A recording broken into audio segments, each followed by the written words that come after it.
अस्सलामुअलैकुम रहमतुल्लाहि बरकातहू। दोस्तों, मैं हूं इरफान खान। एक बार फिर से मेरे इस यूट्यूब चैनल में आपका मैं इस्तकबाल करता हूं, स्वागत करता हूं। जैसे कि आप तमाम जानते हैं कि हम तमाम Urdu medium, Marathi medium, English medium, Hindi medium तो शिक्षक भर्ती की तैयारी कर रहे हैं, उनके लिए गाइडेंस करते हैं, उनको इन्फॉर्मेशन प्रोवाइड करते हैं, उनको मटेरियल अवेलेबल करके देते हैं। और बहुत सी ऐसी इन्फॉर्मेशन होती है जो हमारे हर मीडियम के जो है स्टूडेंट्स को बहुत काम आ रही है।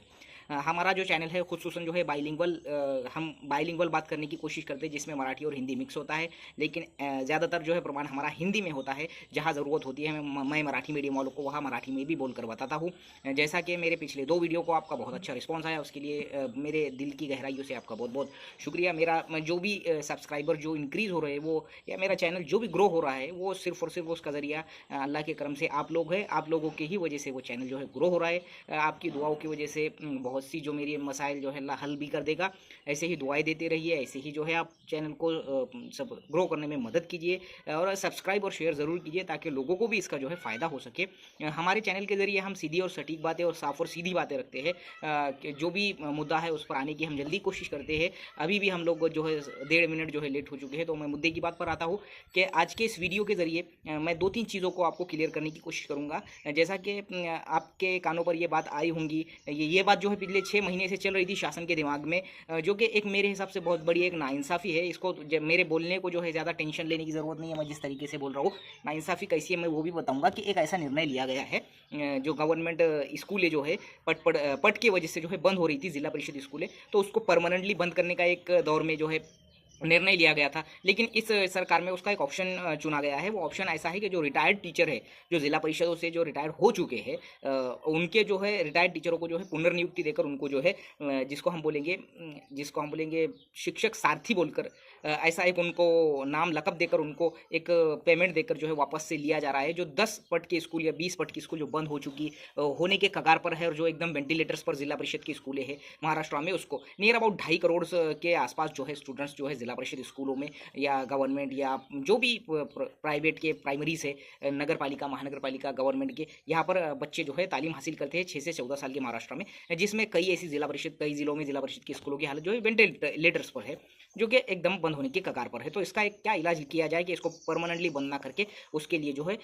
एक उपाय ढूंढा जाए। तो उपाय ऐसा ढूंढा गया कि जो रिटायर्ड टीचर है उनको वापस से जो है 15-20 हज़ार पर जो है वापस लिया जा रहा है। अब मेरी नज़र में ये एक जो है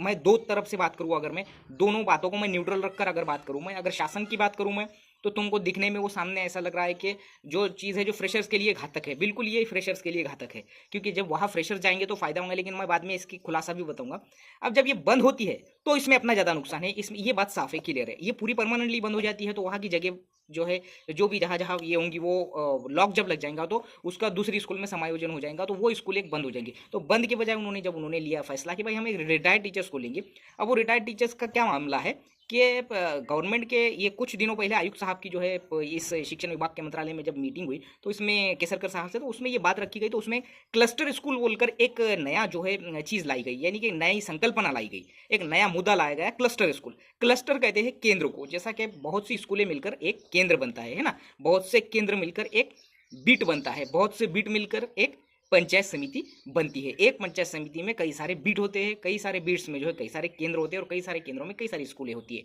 इसको कहते हैं केंद्र, क्लस्टर स्कूल जिसका नाम दिया गया है। क्लस्टर स्कूल का पहला प्रयोग जो है पुणे में किया गया है। 20 से नीचे के जो है पट था जिनका, वो बंद होने के कगार पर थे। तो अब इलाज क्या किया जाए, क्योंकि पुणे में ये बहुत ज़्यादा तादाद थी, तो उन्होंने क्या किया, एक मुझे वो इलाके का नाम याद नहीं आ रहा है, वो तालुके का नाम शायद शिरूर वगैरह कुछ तो भी है, शिरूर।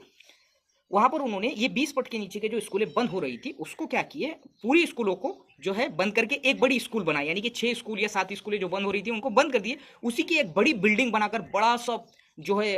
कॉम्प्लेक्स बनाकर उसमें एक ही स्कूल बना दी उसकी। तो इसका फायदा ये हुआ, ये क्लस्टर स्कूल का, कि एक तो स्कूलें भी बनी हुई, और वो जो बच्चे वहां पर एडमिशन थे, कहीं पर 5, कहीं पर 10, कहीं पर 15, ये जो थे, इनको क्या की गवर्नमेंट ने, जो नज़दीक पास में थे, यानी कि 4-5 किलोमीटर की दूरी से ज़्यादा वो दूरी नहीं रखी गई, क्योंकि प्राइमरी के बच्चे उतने दूर आने के काबिल नहीं होते। तो गवर्नमेंट का ऐसा भी ख्याल है कि जो वो बच्चे आएंगे जब ये स्कूलों में, वो जिला परिषद में ही पढ़ेंगे, जिला परिषद के टीचर की ही वहाँ नियुक्ति होंगी, गवर्नमेंट से ही उसकी नियुक्ति होंगी, वो क्लस्टर स्कूल पर जैसा आमतौर पर होती है। और वो जो बच्चे आएंगे, वो बच्चों को जो है बाकायदा उनका जो है भत्ता जिसको बोलेंगे हम, प्रवास का भी उनका इंतजाम करके दिया जाएगा। ऐसा भी एक गवर्नमेंट का अभी सिर्फ ख्याल है। तो इसकी वजह से जो है वो स्कूल भी बंद नहीं होंगी, पट भी कम नहीं होगा, और शिक्षक भी जो है शिक्षकों की भी भर्ती होना आसान हो जाएंगी। फिलहाल में जो मुद्दा उन्होंने रखा है है कि जो रिटायर्ड टीचर का, तो इसका जो है ये मेरी नज़र में एक फिलहाल के हद तक जो है नेगेटिव बात इसलिए है क्योंकि जितना फ्रेशर्स को चांस मिलेगा, जितना जो है भर्ती के जरिए चांस मिलेगा, वो चीज़ जो बात आएंगी वो बात जो है उधर से आ नहीं सकती। हम एक फितरती बात है कि एक रिटायर्ड इंसान जो है वो लेवल पर मेरी नज़र में मेहनत नहीं कर पाएगा फिजिकली फिट ना होने के कारण, अगर वो भले ही टैलेंट हो। ये मैं अपना ओपिनियन रख रहा हूँ। लेकिन जब वो वेंटिलेटर पर है, बंद ही करना है, लॉक ही लगाना है, तो कुछ नहीं बोलते, फुल नहीं फुला जी पाकड़ी जिसको हम मराठी में बोलते, तो बंद से सही कि उनको लाकर वहाँ रख दिया जाए कि मे भी पॉसिबिलिटी है कि जब ये क्लस्टर स्कूल की संकल्पना सक्सेस हो जाएंगी तो उन लोगों को हटाकर न्यू फ्रेशर्स की भर्ती या बदलियों के जरिए वहाँ पर टीचर्स को भेजा जाएगा, एक ऐसा है। तो ये दोनों चीज़ें थी जो तुमको समझना जरूरी थी। अब दूसरी बात जो है मेरी जो दूसरा पॉइंट है वो है महिलाओं के लिए, जो कि लेडीज़ के लिए 4 मई 2023 को कल में एक जीआर आया है। उस जीआर का जो है मतलब सीधा साधा और साफ मैं बताने की कोशिश करूंगा कि 4 मई 2023 का जीआर कल स्पेशली लेडीज़ के लिए आया है कि ऐसी लेडीज़ जो पहले कास्ट से बिलोंग करती थी, यानी ऐसी लेडीज़ जो ओबीसी है, मिसाल के तौर पर मैं एक कास्ट की लेडीज़ की मिसाल दे रहा, एससी और एसटी को तो नॉन क्रिमिनल से लेकर मेरे से रिलेटेड वो जीआर है, उसमें सहूलत दी गई है। एससी और एसटी को तो लगता ही नहीं है, नॉन क्रिमिनल ओपन को भी नहीं लगता है। ऐसी लेडीज़ जो ओबीसी में या ओपन के अलावा किसी भी कैटेगरी से बिलोंग करती थी पहले, तो वो लेडीज़ जब ओपन में उसका सिलेक्शन हो जाता था, अगर वो ओपन की मेरिट क्रॉस कर लेती थी, तो मैं स्क्रीन पर अगर हुआ तो वो जो है उसका जो जीआर का जो है पूरा नमूना भी बताऊंगा आपको, पीडीएफ नहीं बता सकता मैं, उसका मैं एक नमूना बताऊंगा, उसका टाइटल बताऊंगा, आप हो सके तो देख लेना, एडिटिंग में मैं उसको डाल दूंगा। तो वो जो महिला होती थी वो लेडीज़ को कास्ट की होने के बावजूद ओपन में जब मेरिट क्रॉस करी जाती थी, तो ओपन की मेरिट क्रॉस करने के बाद कास्ट का क्राइटेरिया जैसे कि लगता है, तो पहले जब कोई कास्ट की महिला ओपन की मेरिट क्रॉस करके ओपन में चले जाती थी तो उसको नॉन क्रिमिनल मांगा जाता था, जबकि वो ओपन में सिलेक्शन होने के बाद में ओपन का क्राइटेरिया उसको जब लागू हो गया तो उसको कास्ट की कोई भी चीज़ जो है नहीं लेनी चाहिए, ऐसा है कहना था। तो इसके बारे में जब बहुत सी चीज़ें जो है मुद्दे रखे गए गवर्नमेंट के सामने, पिछले गवर्नमेंट में तो नहीं, इस गवर्नमेंट में फिर कल 4 मई 2023 को दो जो है जीआरएस का हवाला देकर, पिछले दिसंबर 2017 का और 19 जनवरी 2019 का हवाला देकर, ये जो चीज़ है, ये अट जो है कि कोई भी अब कास्ट की महिला, मिसाल के तौर पर अपने शिक्षक भर्ती में एक ओबीसी की महिला ओपन की मेरिट क्रॉस करके ओपन में चली जाती है, तो उसको अब नॉन क्रिमिनल नहीं मांगा जाएगा, ये उसका मतलब है, ज़्यादा कुछ भी नहीं है। लेकिन ये एक अच्छी बात है लेडीज़ के लिए, ऐसी लेडीज़ जो कास्ट से बिलोंग करती थी और उसका सिलेक्शन यही नहीं, ऐसे कई भर्तियां होती थी, एमपीएससी में भी यही हालत थी, क्लास 4-3-2-1 में भी यही हालत थी। अब हमारे पास शिक्षक भर्ती का मामला है, तो मैंने शिक्षक भर्ती की मिसाल देके बताया क्योंकि शिक्षक भर्ती पर भी लागू हो जाएगा, ठीक है। यानी कि भाई नॉन क्रिमिनल वगैरह जो जब तुम ओपन में चले जाएंगे, या मिसाल के तौर पर एक लेडीज़ ने ओबीसी के उर्दू मीडियम या मराठी मीडियम कोई भी हो, एक मिसाल के तौर पर 100 पर ओपन की मेरिट लिस्ट क्लोज हुई और उसको मार्क है 105, यानी कि वो सीधे सीधे जो है ओपन की मेरिट क्रॉस करी और ओपन में चली गई, तो अब उसको वहाँ नॉन क्रिमिनल देना पड़ता था पहले, अब वो देने की जरूरत नहीं क्योंकि उसने वो ओपन की सीट जो है मेरिट की वजह से जो है क्रॉस कर ली है। इसलिए अब जो तीसरा मुद्दा है उसमें ऐसे कई बच्चे हैं जो कंफ्यूज है, मराठी मीडियम और उर्दू मीडियम हर मीडियम वाले, कि जैसा जो एज जो रहता है कि भाई ये तो डिले हो रही है, भर्ती डिले हो रही है, लेकिन भर्ती डिले होने के बाद में मिसाल के तौर पर अब ऐसे कई बच्चे होंगे जिनकी 38 एज ओपन में है वो, और वो ईडब्ल्यूएस नहीं है, कास्ट नहीं है, अब वो क्रॉस कर दिए उन्होंने, लेकिन वो उस वक्त में 38 के अंडर में थे फरवरी में जब वो फॉर्म भर रहे थे, तो वो बोल रहे कि सर तो हम अब तो रजिस्ट्रेशन के वक्त में जो उम्र काउंट होंगी तो जब तो हम बाहर हो जाएंगे। तो ये बात मैं 100% या 1000% श्योर बोल रहा हूँ आपको,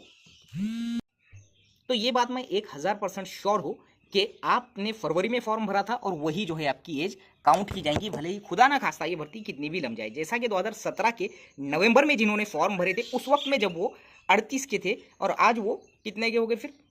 38 और 6 44 की, तो आज वो भर्ती के बाहर हुए क्या? वो भर्ती के बाहर नहीं हुए, नवंबर 2017 में उनकी एज अंडर एज में थे वो, इसलिए वो आज भी बाहर नहीं हुए, और आगे जब तक वो भर्ती चलेंगी, जब तक वो एज बार नहीं होंगे, 38 ही काउंट होंगी उनकी एज, एज पर 28/2/2023 लिखे हुआ है, देखो तुम नोटिफिकेशन में टेट के, जो 28 फरवरी 2023 तक तुम्हारी उतनी एज होनी चाहिए, अब वो भर्ती कहाँ तक भी हो, तो भर्ती ज़्यादा लमेंगे नहीं, इंशाल्लाह जल्दी से जल्दी हो जाए, हमारी दुआ है। और वीडियो अच्छा लगे तो लाइक कमेंट और शेयर जरूर करो, और तमाम Urdu medium, Marathi medium, English medium, Hindi medium तमाम के लिए मेरी नेक ख्वाहिशात है। आपके सपोर्ट के लिए बहुत बहुत शुक्रिया, मिलेंगे अगले वीडियो में। अस्सलाम वालेकुम।